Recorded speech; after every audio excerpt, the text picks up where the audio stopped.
Okay, today I'm delighted to be joined by Lucy Siegle, in my opinion, the best sustainability media performer in the business, whether it's in national newspapers, magazines, primetime TV, films, events, you name it. Lucy is in there spreading message. So thanks for joining us today, Lucy. What a delightful introduction, especially when I know that you know other people that I know who are much better media communicators than me. But thank you. Before we dig into your career in general, where did your sustainability journey begin? Probably from, when I was about 3 years of age, because my grandfather was a sort of amateur ecologist, Uh, and he actually worked for Shell oil. mhm. And in those days, there was a peak oil theory. Yeah. So he was always thinking about life after oil, and he was very like into making things and materials and engineering and stuff like that. So he always used to talk about different materials, and he had a real bee in his bonnet about plastic. So from a young age, I remember being really embarrassed that he would refuse plastic bags in the supermarket, rail against packaging, and carry like string bags everywhere. And he used to walk Yeah. everywhere, so it was like hideously embarrassing. And he was just obsessed with like really like he lived in a very suburban area, and he would like, do you remember the bottle banks? Yes.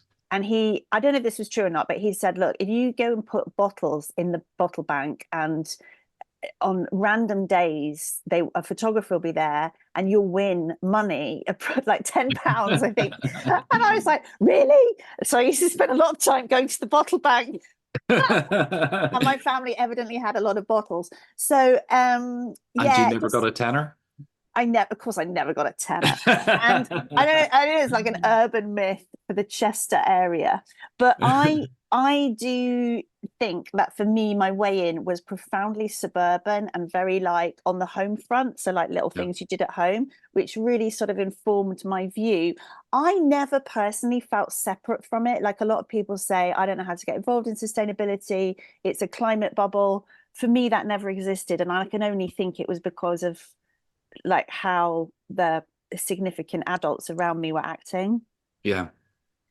So I was very lucky. And the other lucky break that I got as a child, I know it's funny to talk about lucky breaks, but I do think that life is so to do with luck, is that when I went to secondary school, they were trialing the school I went to, they were trialing environmental science. So Right. we had a student teacher who had lived with Inuit communities in Greenland, Yeah. and she did a presentation on the Arctic. Of course, I knew nothing about climate change. It was before we really talked about that in the curriculum. I don't think there was a curriculum. Anyway, you could just sort of teach what you wanted when you wanted, and I was absolutely enthralled. And I did environmental science for 2 years before I moved back to Ireland. Long story. And that also sowed a seed somewhere. And I'm really like, now I meet so many young people who've never got the chance to study environmental science. Yeah. So what was your first green job, for want of a better phrase? My jobs when I left university, so I graduated in 1995, and there was a depression actually, which people forget. There was it wasn't easy to get a job. And Mm. I ended up temping in a textile factory in South London. And I noticed one of the things they did, they produced wallpaper, and they Mhm. had like they were allowed to produce a certain amount of rolls of wallpaper. And basically, wallpaper at that time, it's now subject to lots of different directives, or it was before Brexit, and it contains volatile organic compounds for some sorts of wallpaper. And there was a certificate telling us our boundary, like how many rolls we could produce. And I remember seeing someone tear it up because a big order came in. And I thought, ooh, hello, hello. So that was not a green job. And at the same time, all these bolts of fabric were coming Yeah. in, and I was obsessed with where they were from, because I had started to hear that there was a lot of slave labor. And in those days, child labor involved in the production of fabric and Mm. looms and stuff like that. And especially when there was like piecework, like detailed embroidery and stuff. And some of these fabrics and products were beautiful. But I used to really, really drive them mad, because I used to ask questions all the time. And I was, seen as a bit of an agitator and a pain in the backside. And eventually it was sort of said to me, you might be better off working somewhere where these questions are welcomed. Yes. Have you thought of journalism? And I thought, no, although I had a really good friend at college who'd got a job at The Guardian. Mm-hmm. So I knew that The Guardian took people from my university, not Yeah. like places like The Times that would only take Oxbridge people or people that went to school with other people or whatever. So Yeah. I thought, oh, I'll try there. Rocked up at The Guardian, and I got a job temping because I had secretarial skills. I could type. And the rest, they say, is history. And I managed to become the sort of resident green lunatic, as I describe it on the Observer magazine, because I was only a sort of admin person, but my editor, my section, I landed on the Observer magazine, was, I hope he doesn't mind me describing him thus, but a bit of an old hippie. Yeah. He just was so like passionate about things like allotment gardening and stuff like that. So it was really like I fell on my feet essentially. And there was also like a sort of history, especially at the Observer. E.F. Schumacher had written a lot for, I think Small is Beautiful was sort of soft launched in the Observer, which is the world's oldest Sunday newspaper. Yeah. So yeah, so that was my first green job, if you like. Yes. So you wrote that column for 10 years? Well, eventually I had to leave to write a column, really, because because the newspaper industry is very hierarchical, and Yeah. you when you're an admin person in those days, it was very difficult to move into journalism. And in fact, all the jobs came with this is an admin job, not a route into journalism. Why they felt the need to specify that, I have no idea. And I think everyone would be a bit embarrassed about it now. There was also other things that happened that made me not want to work there anymore. Yeah. So I went freelance in 2004, and I got a great little freelance gig, which was working for Marie Claire magazine, for the amazing editor Mario Reardon, who is just one of the best people I've ever worked with. And so I had that, and I was writing a book about it's called Green Living in the Urban Jungle. I'm just looking on my bookshelves because when I see it I just cringe. Oh, there is a copy. And it was just a very sort of naive and well-intentioned kind of guide to being an urbanite but having a green lifestyle kind of thing. And then my previous editor at the Observer was like, we want to do more on this, why don't you write a column? And I was like, whoa. And yes, I did that for 10 years. So it was called Ethical Living. And because we got this, it basically I answered readers' questions. That was the substantive part of the page. And the readers would send me so many questions that we had so much that we were like, what are we going to do with all of this? And then we thought, well, why don't we set up an awards process? So then we launched the Observer Ethical Awards, which also, no, the column ran for 14 years and the awards ran for 10 years. Right. What were the most common questions you were getting from the public then at that point? All about recycling. I mean, I could have just written a column about recycling for 14 years, but we felt that we had to vary it. I still think it's the most immediate touch point. Some people deride recycling, but it's because it's kind of physical. Yeah. Compared to and something you do weekly compared to, I don't know, turning your thermostat down a bit, or putting in better insulation, which is a one-off. It's something that's probably in a lifestyle. It's almost the most tangible thing that people can do. I'm very, very obsessed with my recycling and my rubbish, and especially during the pandemic, I can't tell you the reassurance I felt when the rubbish was collected, and just I think bin crews did an incredible job at keeping things going. I really do. And local authorities did a really good job by and large of that as well. And it's just the order it brings to chaos. It's everything. And especially I went on later to write a book about plastics, Turning the Tide on Plastics, 2018. And it's the closest thing that we come, you know, you were just saying about like how sort of it's in our lives all the time. I mean, we are holding plastic every minute of every day. Yeah.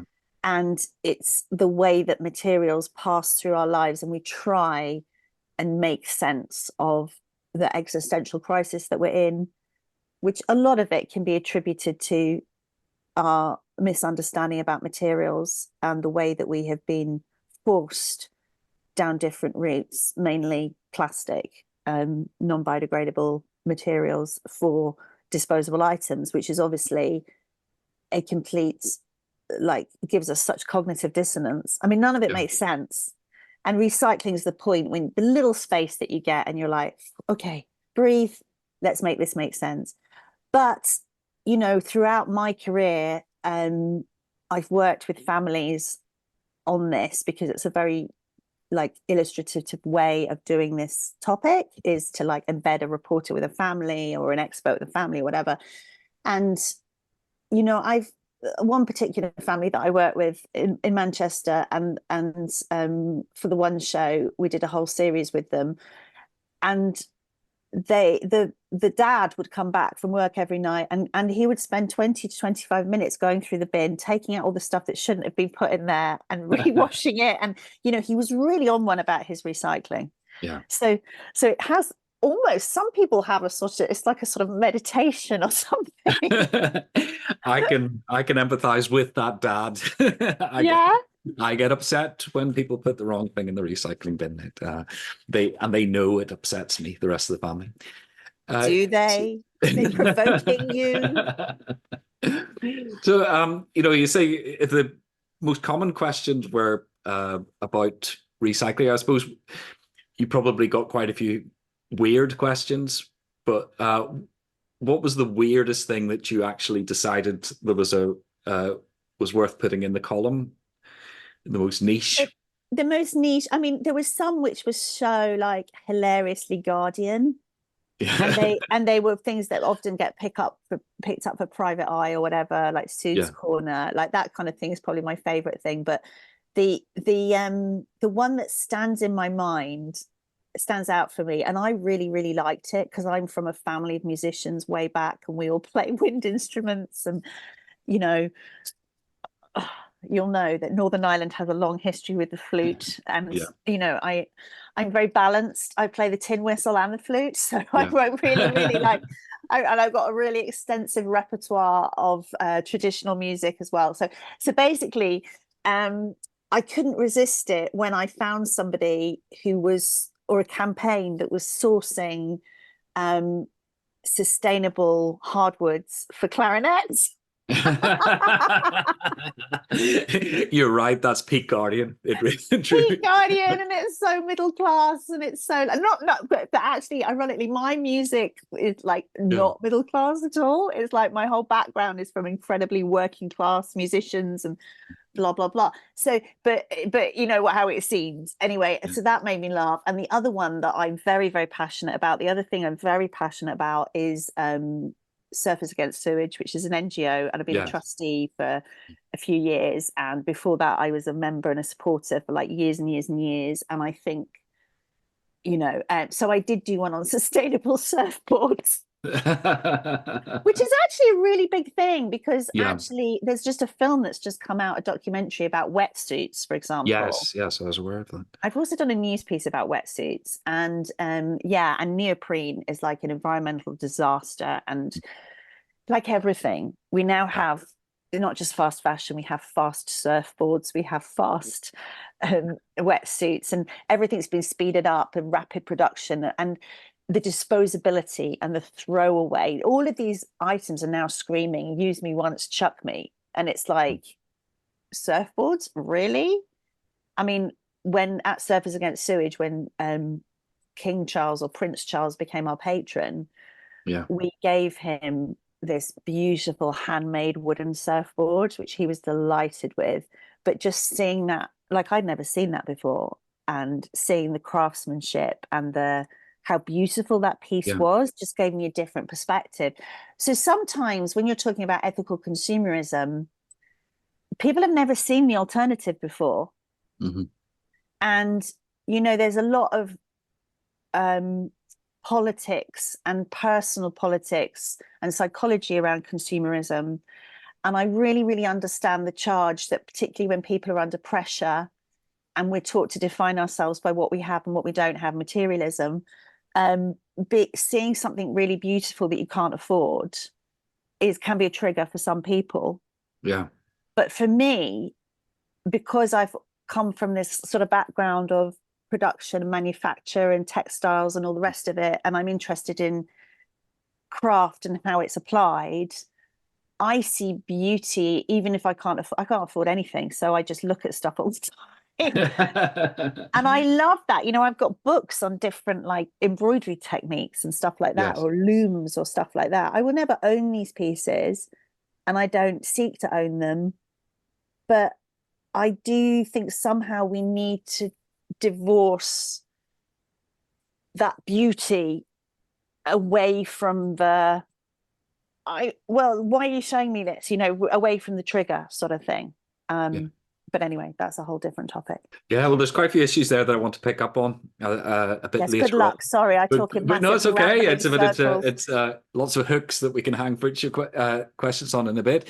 But just on the columns and this idea of people writing in and you responding, was there anything you ever wrote that caused a controversy that Oh got? yeah, terrible. Got in terrible trouble about most things. Oh, I right. mean, the reality of being a columnist is that, you know, half the people like bananas, half of them don't like Yeah. bananas. A proportion of that will take great offense at the banana. Some of them will be triggered by the banana. You know, it's endless and endless and endless. Now, obviously, in newspaper days, and I'm at the tail end of Dead Tree Media here. You know, when I first started on the Observer, we were that massive format. We were called Life magazine. Yeah. And then we went like down, down, down, down, down, and became a very different looking product. But you had a great relationship with a lot of readers. So I had one guy who would write to me every week. And I think, no, it was email, because some people wrote by hand. He would write me quite long emails with a lot of detail about climate science, which I was very, very grateful for. And he was part of my education. And then I had other people who would write to me about my grammar and my phrasing, and very nice. You know, they gave you an education that you probably haven't had sufficiently, because I had quite I went to a lot of schools, so I missed some stuff. and sometimes, you know, the sub editors are great, but they are very, very busy. So, you know, sometimes readers will pull you up on stuff. Yeah. So it felt like being educated by, you know, the village. What's that saying? It takes a village to raise a child, it takes a town to raise a writer, and I certainly had them.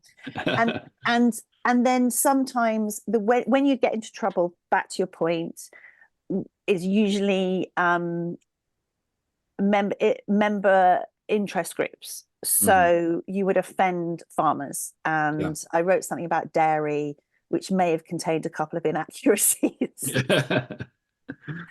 I'm not a farmer, and this was passed around different NFU groups for months afterwards, and it was really sort of trolling, but in the kind of old style, because it was probably slightly predated before social media got really kind of gnarly, and in that it was a concerted effort to take on, to bring me down, and to cow the paper and the Guardian News and Media, and it was just not very nice. And actually, we had a great readers editor, Stephen, who basically, at one point, I remember him saying, right, we've published correction after correction, we've been in dialogue for weeks, this needs to stop now. And he had this like really quiet authority, and they really did take notice. I don't think that would happen now. The trolls would carry on trolling. And actually what happened with that, I went to see an NFU sort of flagship farm run by a dairy farmer who was incredibly nice, and he sort of explained how the process worked. But when I wrote that piece, the moment it came out, I got a message from a anti-dairy activist saying, well done on that piece, you are going to get absolutely shot down. Yeah. Get your tin helmet on and your flak jacket, because you are for it. And I was like, really? And sure enough, they were absolutely right. So you do get warnings of people as well. But this also predated the whole oat milk. Like, it just wasn't acceptable to take shots at the dairy. And I think The Guardian, there's a wonderful article, and I'm so sorry, I forget who wrote it. It was a very good journalist. I can't remember her name, but it starts off by saying something like, does God's own press office do the PR for dairy? Mm-hmm. And then basically goes through and just kind of, it was a bit like the article that sort of exposed De Beers as a alleged cartel. You see what I did there? I'm Yes. leading your podcast for you. We don't have lawyers. So yeah. Great people, De Beers. So you have to. So it was in the tradition of that article, and once you start writing, these are very provocative articles for a very aligned industry. Mm-hmm. And my dad was in the meat trade for years and years and years, so I know meat, dairy, plastics, fast fashion, they will go for you. But what it did was it gave me a good it's a good testing ground, in a sense, because you have a lot of backup. You have a legal team, and you have, like, really great sub editors, readers, editors. You have some ballast, if you like. Yeah. And also you have very, very experienced editors who, by and large, are not going to let you write a heap of crap. And certainly my editors were very like, I want to see, where's this sourced. It was very, very correct. And I learned to put together, to stand up to that kind of intimidation, because it is intimidation by different industries who don't want you talking about the climate and social impact. And that stood me in good stead for 2011, when I published To Die For, which was about the fashion industry. And I had everyone on my tail.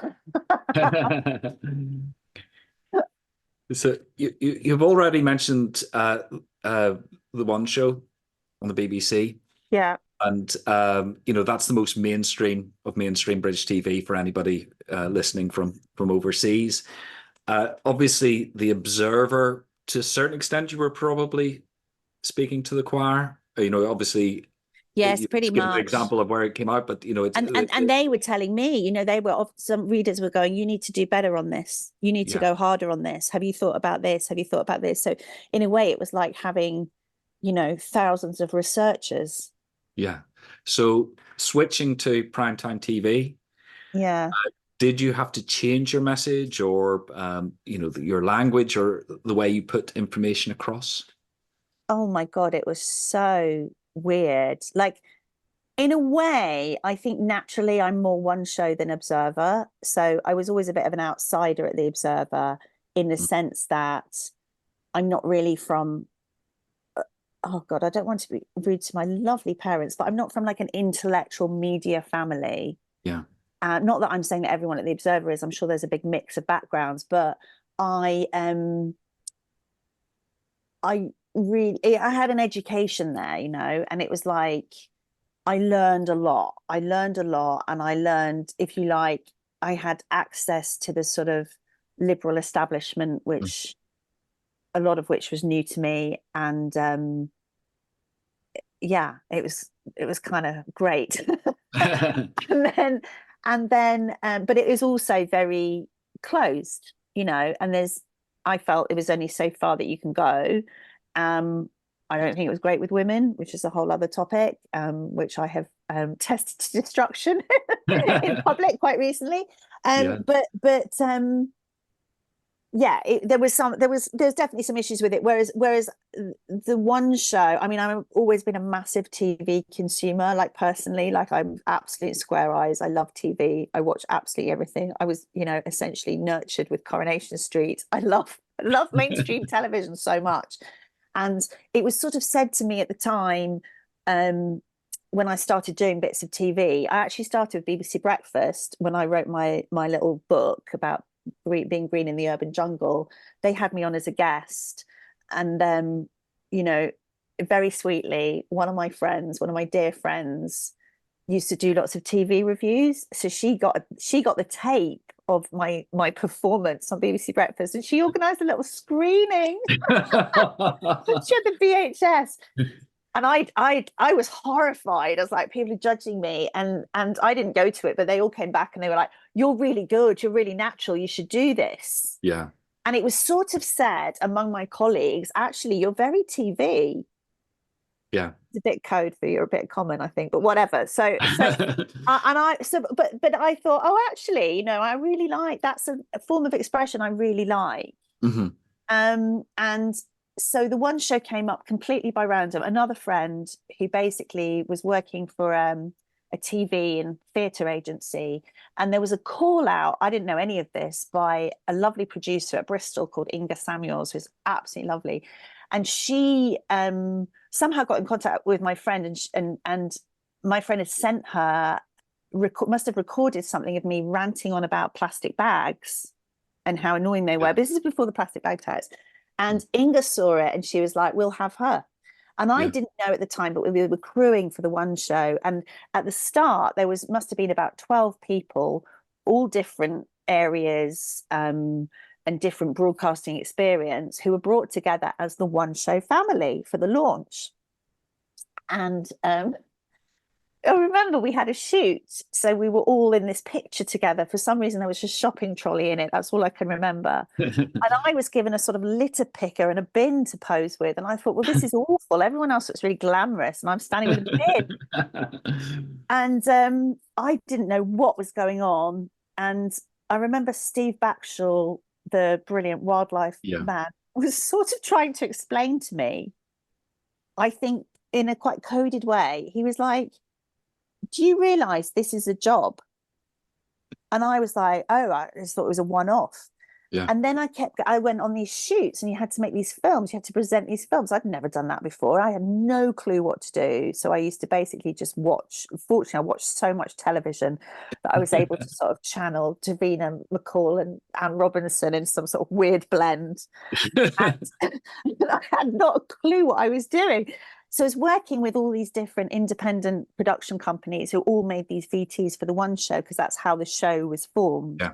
And it was insane. And they'd say, right, now you're going to interview this person. Fine, interview that person. And then they were like, now speak to the camera, do this piece to camera. And I was like, do I look in the lens or what? And they were like, who are you? Like, why don't you know how to do this? Because they were also working with, anyway. So basically, we were sort of a ragbag family.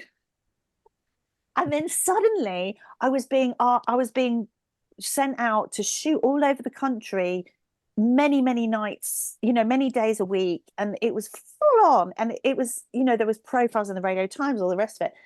And then after a bit, they were like, right, you're going to meet the crew, and you're going to go live. You're going to speak down the lens to the nation like that. Wow. and that was absolutely terrifying. But I became the lead OB, outside broadcast person, and often that had nothing to do with the environment at all. So I went off topic, and then the next thing I would deputise for the anchor, for Christine Blakely, and then Alex Jones. And, I ended up presenting this show with Chris Evans a couple of times. And I was like, what am I doing? This has got nothing to do with the environment. I've gone completely off topic. Yeah. I am now a sort of de facto, what am I, TV anchor? Not really. And then I think what happened was, we had a very, very good editor come in. we actually didn't have that many editors. They were all great, but we had a different team sort of come in. Sandy Smith came in, who was from Panorama background, real documentary, real journalism background, very, very interested in environmental issues and wanted to do some actual campaigns on the One show. And obviously plastic was, in 2018, became a massive thing because of Blue Planet 2 and all of that. But Sandy was on it much more before then. And I remember going and being sent to, it was more like, right, we're going to put you back on your feet and you're going to do like, we really want to talk about plastic and how it's blighting our coasts and our ecosystems and all the rest of it. And I remember just thinking, is it? I mean, honestly, I was like really behind the beat on this one. And I was thinking, oh, okay. And at the same time, I was still doing bits and pieces for The Observer, especially lots of news pieces, opinion op-eds, as we call them. And the editor of The Observer at that time, John Mulholland, was also a very, very clever man and very sort of ahead of the curve on a lot of issues. And he kept saying to me, what are we going to do about plastic bottles? And I was thinking, I don't know. These two kind of, I was sort of steered to really look at this issue. And of course, a bit like fashion many years before, once I started looking at it, I was like, holy moly, how are we getting into this mess? Who's driving this? Where's it coming from? And at that point, I think I really clicked in with fossil fuels and how they enter our lives every day and how the oil and gas industry really, really works. And there was lots of interesting flows and dynamics going on there, which eventually we ended up with a whole campaign on the One show, and which culminated in a very memorable, entirely dedicated show where we built the studio outside on rubbish that had been gathered that morning from the coastlines of Britain. Wow. And I remember there's a very brilliant cameraman, Phil, who's like lead camera on like all of these big shows like Strictly and all of that. And he's very funny. And he was like trudging through this rubbish, trying to keep upright with this massive camera. And he just looked at me and went, "This is all your fault, Siegle." Which really made me laugh. Yeah. But so that was sort of how that happened, and in a completely haphazard, wayward, unscripted, ironically, way. But what I will say is that when I started doing TV, I felt the loss of autonomy like so badly, because essentially in The Observer, it was like a dialogue between me and the readers as to what we would cover and how we would cover it, with a sort of light touch editorial. And then when you go to the BBC, well, I mean, everything's signed off by about 900 people, like a lot of men who look very similar and wear chinos, and it's hard to distinguish them. Never mind. It's like, who are these people? And there was such nervousness around making any statements about the state of the planet. And remember, at that time, the BBC had an effective moratorium on discussing climate, because if you wanted to say we are hurtling towards runaway emissions which will destabilize the entire biosphere as we know it, they would be like, oh, well, we'll bring Nigel Lawson on to say that's not happening. Yeah. So that was how balance. So balance was prescribed at the time as being the middle of that argument. That is not the pivot of that argument. That is absolutely categorically not the pivot of that argument. And I still feel a residual anger that we were made to toe that line. Yeah. At the same time, balance, it was rubbish. And George Monbiot has written sort of brilliantly about this and spoken brilliantly about it, but it was a real sort of issue. And so there was a sense of liberation when that finally was pushed off its mortal coil. And you were able to start talking about climate, but there was still a nervousness, and it's wrapped in a sort of code, and the code is oh, the viewer, don't preach to the viewer. Mm-hmm. And I'm like, I'm not preaching to the viewer. I'm trying to tell them what the contemporary scientific consensus is trying to warn them about. And now we're in a sort of weird, for the last few years, been in a weird sort of situation where you're having to couch everything very carefully, which is now assigned to what the viewer can tolerate, and Yeah. not being preachy and not making them feel bad. And I understand some of that. But then you've got Antonio Gutierrez coming out and saying this is code red for humanity. Yeah. And what I found was that a few years ago, when we did have that blip, when temperatures and climate change was pretty much front page news, Mm-hmm. people would say to me, why didn't you tell me? Yeah.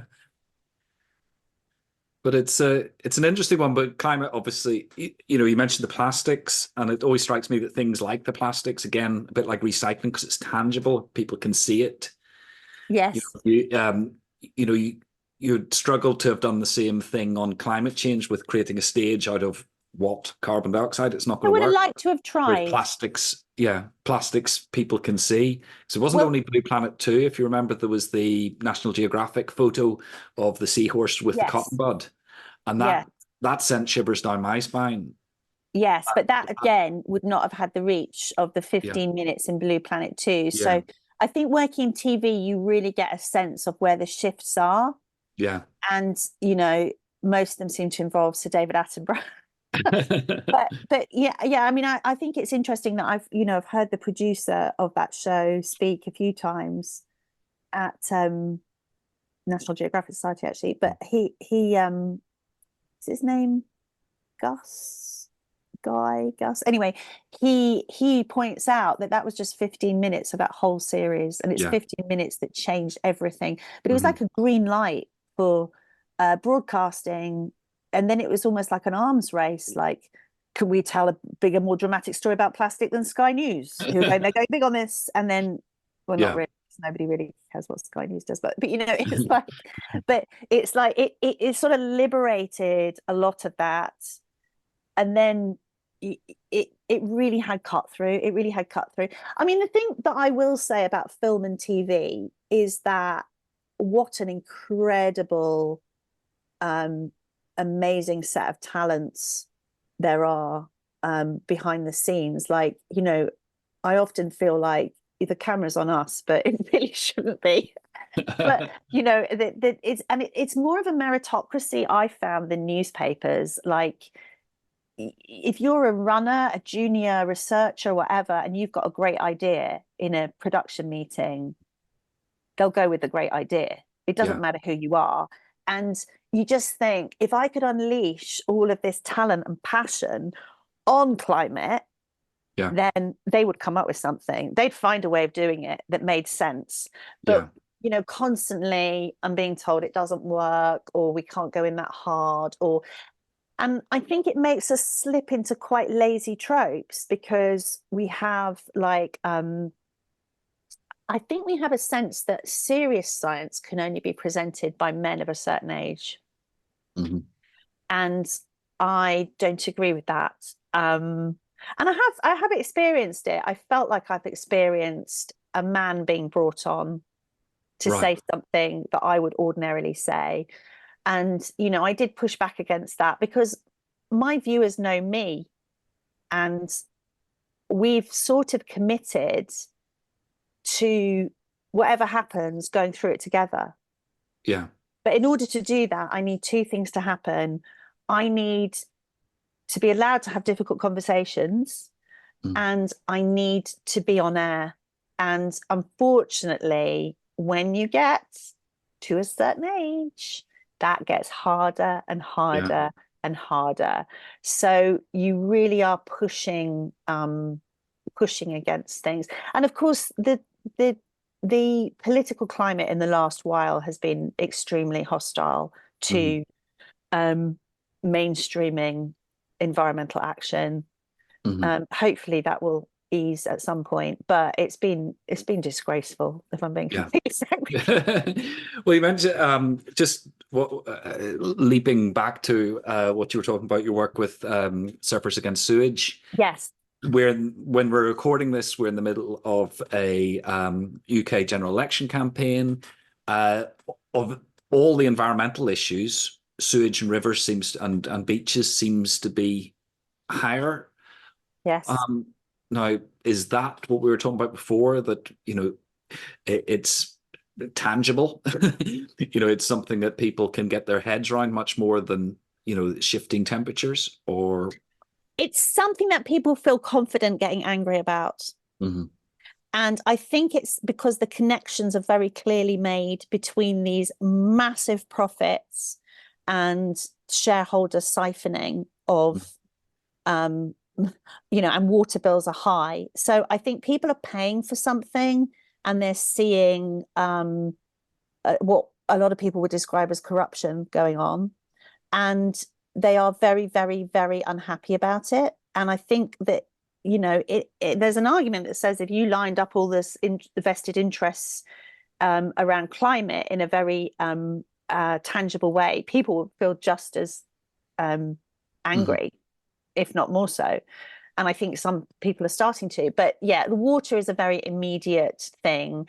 There's a lot of heritage with it, of course, because obviously the mechanism or the system as it is now was a Thatcher construct. So people remember that of a certain age. There's everything. There's every ingredient that you could want to get angry about this issue.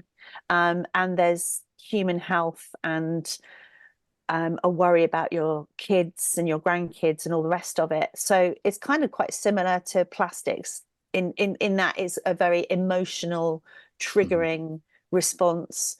And it's not entirely clear how it's going to be sorted out. We're at an impasse, aren't we, with the water companies wanting to raise water bills. And how can I put this politely? There is no public appetite for that. Yes. but yeah, so when this goes out, we'll be where we are in the election cycle, and the Surfers Against Sewage will be in the middle of their third tour. It's an open top bus going round to many different sites, critical sites around the country, and keeping this on the agenda, and really asking cross-party, what are you going to do about this? What are your solutions? And really informing that, because what we don't want to happen is for this to become a doorstep issue, which can be appropriated and then not to have action afterwards, because we're really all about getting this resolved. Right. And I suppose, we've got a situation also in the UK recently where the sort of Extinction Rebellion and all the various offshoots, Just Stop Oil, etc., have been disrupting to normal life to try and get their message across. Surfers Against Sewage seem to take a slightly more subtle approach with mass paddle outs and things like that. Yeah, we don't disrupt unless you were paddling past a few weeks ago past the old pier at Brighton and you found our circle led by Dame Kelly Holmes. If you found that disruptive, I'm sorry about that. We're doing it for the greater good. No, I mean, we're not that kind of organization. I mean, what we have done, we do get a little bit spicy, but we get spicy with the right people, I would say. So, for example, many years ago, and I love, as I said, it's been a long time I've been in love with SAS, because they're just so funny and they're just so great. They used to pick up, they got so cheesed off. This is basically all stems from people who are enjoying the water and in the water all the time, custodians of those beaches and those coastlines, getting really cheesed off. And when they saw plastic litter everywhere, or I prefer to call it fugitive plastic, just everywhere, they used to gather it up and they used to send it back to the companies, back to sender. And they sent one back years ago to like a sportswear, surfwear brand, which was completely appropriating surfing culture to sell more, you know, plastic kit and really overpackaged and all the rest of it. And they sent a letter back to the head office, to the CEO, saying, we are sick of finding your stuff on our beaches. Sort yourselves out, blah, blah, blah. And to their immense surprise, they got a letter back, which was even ruder than the letter they'd sent. And it was like, you hippies, get a job, have a shower, like all of that stuff. Yeah. Anyway, years later, I was recounting this to somebody who was in the fashion industry, who at some sort of symposium or something. And I was like, oh, this is what happened to my colleague at Surfers Against Sewage. And he said to me, I sent that letter. So there's always been this friction, but usually between the big brands and the major players. We punch up, we don't punch down. Yeah. And that is because I think we are from a culture that is a global, respectful, you know, I know there's issues in surfing and, you know, it's become somewhat co-opted and there's interest and stuff, but you know, through Surfers Against Sewage, I have sometimes met like some of the big, like, you know, iconic surfers, and they all do have this ethos, you know, and it is, you don't, it would never occur to them to block a road or throw something over, paint over something or blah, blah, blah. It's just not the way we are. Our culture is, our ethos is standing up for the planet and being incredibly vocal and a force to be reckoned with by bringing people together and pointing out what is going on. So it's more of like a truthful expose, and that's how we get our results. But we also, on the basis of goodwill, we are able to mobilize people all over the world, because obviously Surfers Against Sewage is UK based, but we've got close links to Surf Rider and all of those kind of things. And Hugo Tagholm, who was our CEO for 14 years, he now runs Oceana, which is a big Europe, which is a big global ocean charity. It's got these very, very powerful links on ocean issues, which, remember, the ocean sink as a carbon sequestration is absolutely vital if we are to survive on this planet. I mean, that's what it comes down to. And only a healthy ocean can sequester properly, can perform its functions properly. And that's really what we're now articulating. So we have a fundamental message, like Extinction Rebellion, in step with Extinction Rebellion. But what I think we're able to do is mobilize people to collect data and be part of this mission. Mm-hmm. And I think that's a really, really fundamentally important thing for me. I don't want to just get people upset. I want to tell them how we have impact and how we turn this around, because we are the last generation that can do this. We're also the generation that knows what's happening. So it's an extremely high stakes scenario. And that's where we land. And I don't want to be overly critical of Extinction Rebellion, because I think there has been a time when they have done more than anyone else to keep this issue alive, particularly with the political undermining of what's happening and the vacuum that we had in communications and all the rest of it. But I you know, it's a, as I understand XR, it's a non-hierarchical structure, and there are people within it who do not agree with different parts of it. So, you know, I think most people that I'm aligned with, or I speak to on a regular basis, or I know, were absolutely horrified by people being pulled off trains during that big sort of action. And I know that there's a lot of debate around whether to target aviation or not, because a lot of people are incredibly sympathetic to families with a cost of living crisis, saving up for a holiday, going on a holiday, and having it all cancelled because there's people sitting on the runway.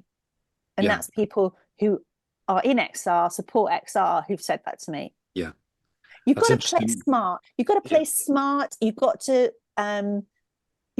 get public support. And we have an incredible history of action in the UK.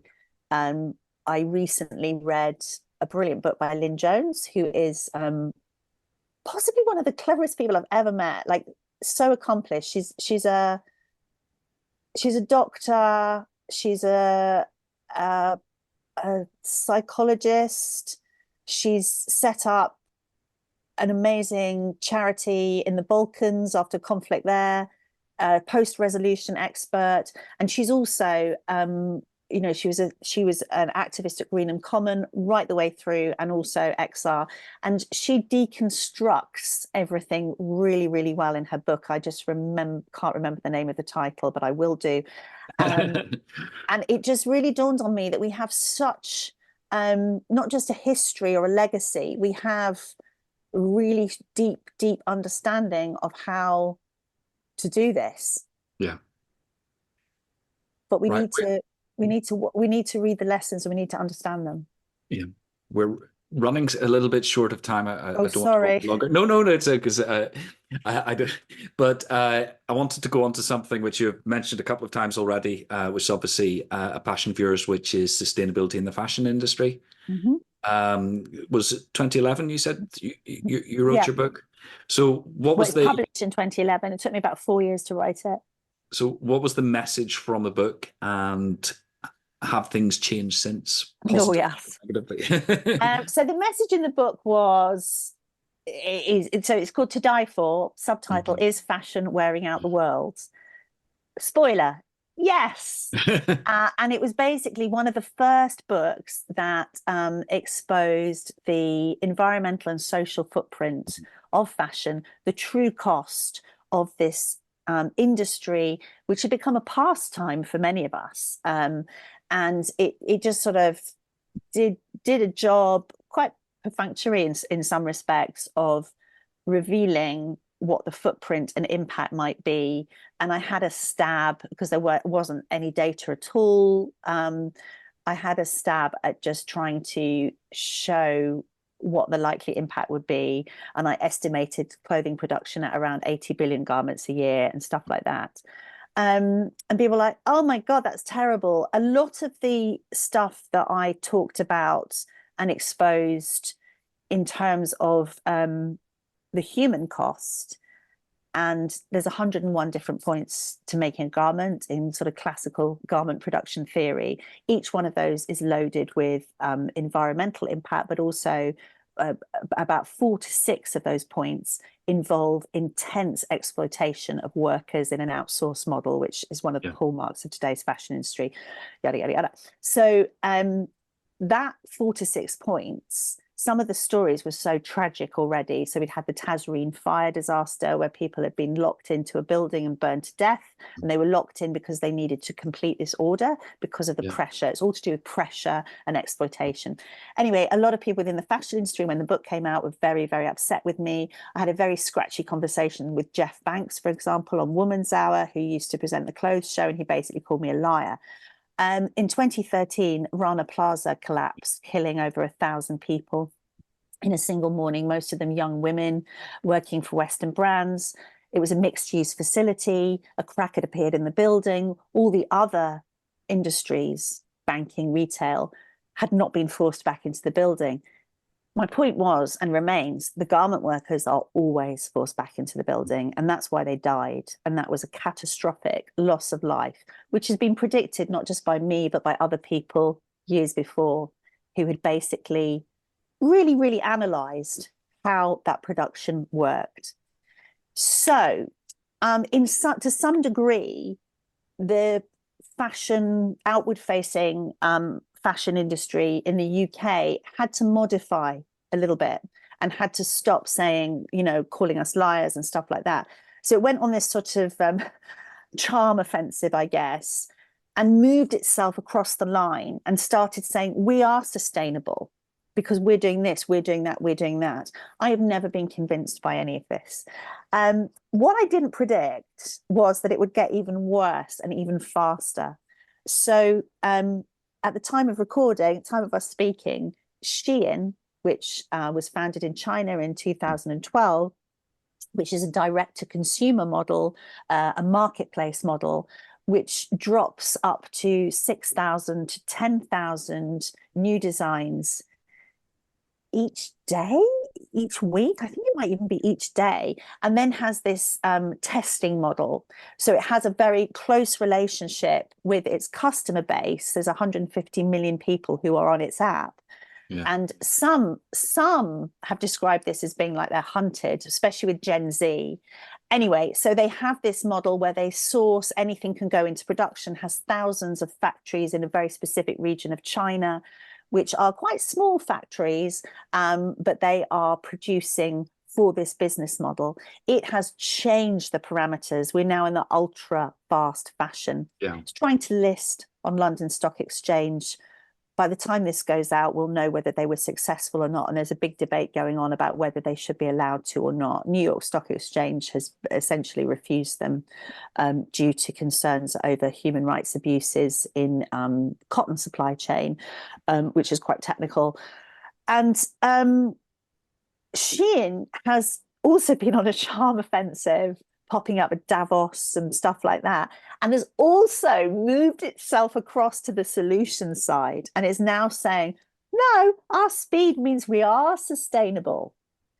I remain very, very unconvinced, and I hope that the London Stock Exchange will also remain unconvinced, because this is a business model with no off switch. Mm-hmm. And the reason why they want to do an IPO, presumably, is because they want more investment, because they want to grow. And this is this continual growth. It's obscene when we look at the parameters and the reality of the climate and nature emergency that we're in, as well as the human rights emergency that we are currently facing. So what will happen is that when they list, and they will list somewhere, you know, it's just that London is just being sort of slightly obsequious and rolling out the red carpet. And a few years ago, London and Paris were vying to be the most green, you know, the home of green finance. It's just very disappointing. But when they do list, I think then we are opening a new gate, and we've passed a new threshold, and we will see the Sheinification of all consumer life as we know it. And that, I'm afraid, is bad news. Yeah, I'm just thinking though, circling back to the sort of observer advice column, one of the few minor kerfuffles I've caused, I don't think I've caused quite as much as your good self, was The Guardian a few years ago wrote an article, 13 ways you can save the planet. And yes, only one of them was actually behavioral change by you, the individual. And I wrote a blog about this, saying, no, hold on a minute, no Uber capitalist ever forced an ET to stake or onto a long haul flight. But again, and that caused people got really upset with me and say, oh, it's not our fault, it's the oil companies, it's these people, it's the Sheins of this world. But is this one of those really difficult conversations to have with people, that no, it's slightly different? Having the shiny, this new piece of fashion is no, I'm going to stop you. I'm going to So the problem is that there is a relationship between Shein and its customers. Yeah. And if you look at the very sort of technical, the digital first route that it takes, it's only digital, so there's no stores.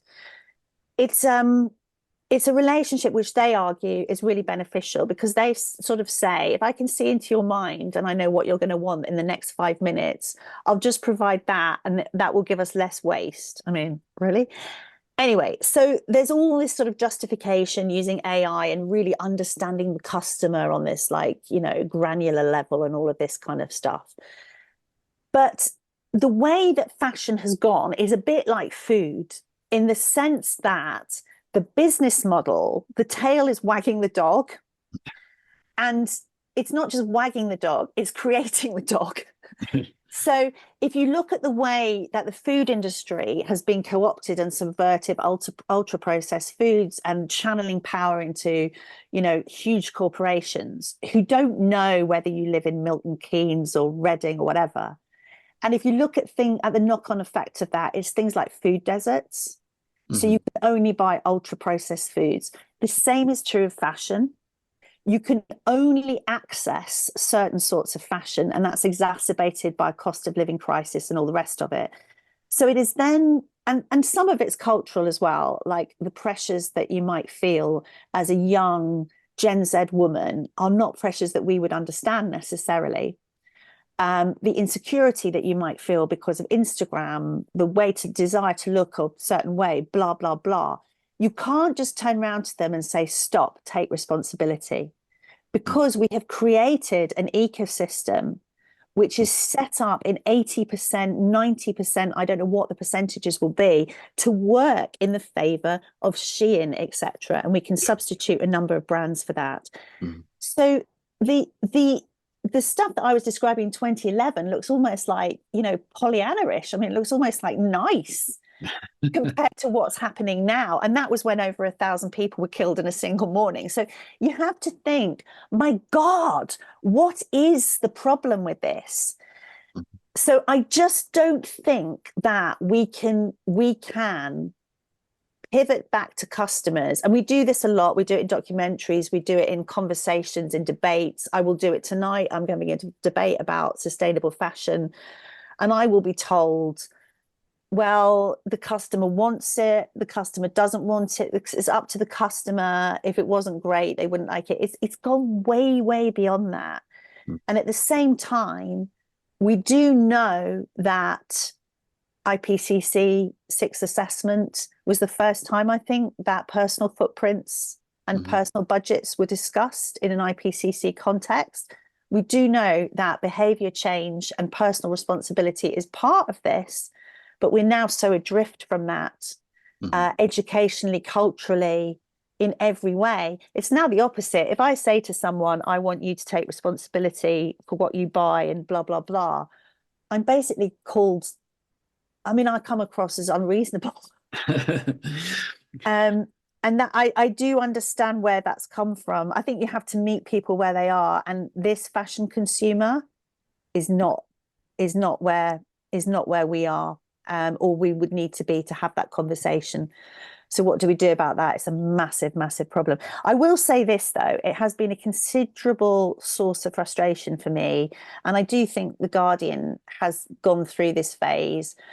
And it's a bit climate bro, is this idea that it's nothing to do with personal footprints or consumption. It's all to do with system change and blah, blah, blah. Yeah. I've also been told over many years that there's no evidence that small solutions lead to anything. There's actually no evidence for that. Yeah. And it all dates back to, you know where it dates back to, but, you know, the stuff around oil companies coming up with carbon footprinting and that sort of conspiracy theory. I mean, I think that at one point, you know, I talked to my grandfather worked for Shell. At one point, everyone was employed by an oil company, and it was deeply cynical on their behalf because they would have brought in the best psychologists, the best this, the best that. Probably they locked some of them in cupboards, as we know that oil and gas companies did with amazing solar engineers and visionaries and stuff like that. And the climate science, you know, the Exxon and people their scientists were almost ahead of the game in terms of identifying the scale of the problem. But exactly, but you can't discount everything they said because the oil companies got their grubsters on them. We have to say, well, that's still important information. So my line has always been that, yes, I'm always in dialogue. We are consumers, but we're citizens. And that's what we are first. We're citizens with agency. I don't like to refer to people as consumers. And I suppose what I'm trying to do is try and unmask some of this so that people can reclaim their agency, realize what they're involved with, and realize what direction they're being taken with in. Right, excellent. Well, we've covered a huge amount of ground, but just really to finish up, uh, if somebody was setting out on a similar career to yourself, what would your advice be? Well, I mean, lots of people are, aren't they? Because I Yeah. see people every day who are making this a career and a thing, and I think they probably do it much better than I did because I've been not very sort of targeted. Um, I would advise that. What would my advice be? Gosh, I always feel too chaotic to give other people advice. Um, I think that you have to stand up for the essential principles of what you are doing. So, I would describe myself first and foremost, I'm a journalist. Mm. And that means that I call out not just in my own work, but for an own subject area, but across the board, I have to stand up to things like slap suits, intimidation, silencing of investigation, and I have to be for investigative reporting, even when that's off my beat. Even, I have to stand up for the fundamentals of my industry and the fundamental right to do what I do without fear or favor. And that can be a big part of my job, and some people might see that as a distraction. And I would say, especially to younger people who are accessing this perhaps through not the traditional gatekeepers, so using social media, coming from an influencer background, you must feel really, really strongly about these tenets of storytelling and investigation as much as somebody who is coming up through, a more traditional route. Mhm. And you cannot fall for the sustainability crumbs thrown out by corporations who are trying to greenwash. You Mhm. have to be alive and alert to it, and you have to stand your ground. And I know there's a lot of FOMO and a lot of jealousy and envy around this area, and everyone's trying to make their crust. You will see competitors without your standards doing better than you because they will get different contracts and different jobs. But if you're going to be anything in the long term and you're really going to contribute meaningful work, you are going to have to stick to your guns. Excellent. Well, great advice. Just leaves me to thank you very much, Lucy, for your time and your wisdom today. Wonderful insights, wonderful anecdotes. I've really enjoyed our conversation. So thank you. Well, you're very easy to talk to. Too easy. That's why I've been going on and on and on. That's great.